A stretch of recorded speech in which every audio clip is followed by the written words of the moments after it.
السلام عليكم يا شباب، عاملين ايه؟ درس جديد النهاردة سهل جدا وبسيط للأطفال والناس المبتدئة لسه. يلا بينا. حتى لو انت مبتعرفش ترسم، كل اللي انا عايزه منك قلم رصاص وبس على كده.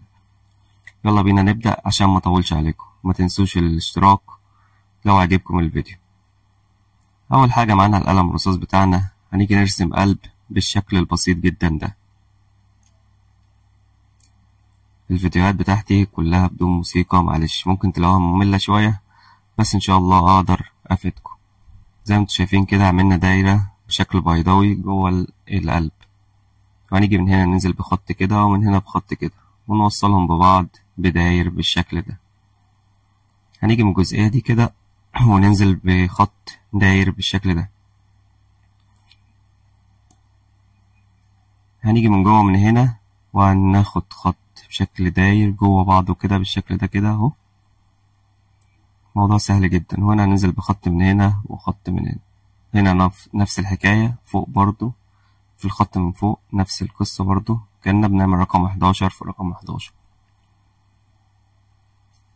هنيجي في الجزئية دي ونعمل ورقة شجر بالشكل ده، والجزئية دي برضو نعمل ورقة شجر بالشكل ده. شكله بسيط جدا وسهل.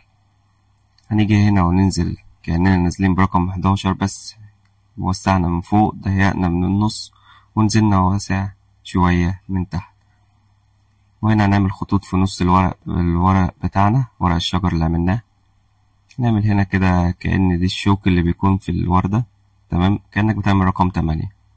هنجيب قلم تقيل ونتقل الرصاص بتاعنا، وبكده تكون الوردة بتاعتنا انتهت. فيديو سهل جدا ولذيذ وبسيط جدا عليكم وعلى أطفالكم لو حابين تعلموا أطفالكم الرسم. ما تنسوش تدعموا القناة بلايك وسبسكرايب لو عجبكم الفيديو. وبرضه هسيب لكم فيديوهات للرسم، منزل من نقطتين ورسم المنظور أسفل الفيديو. والسلام عليكم ورحمة الله وبركاته.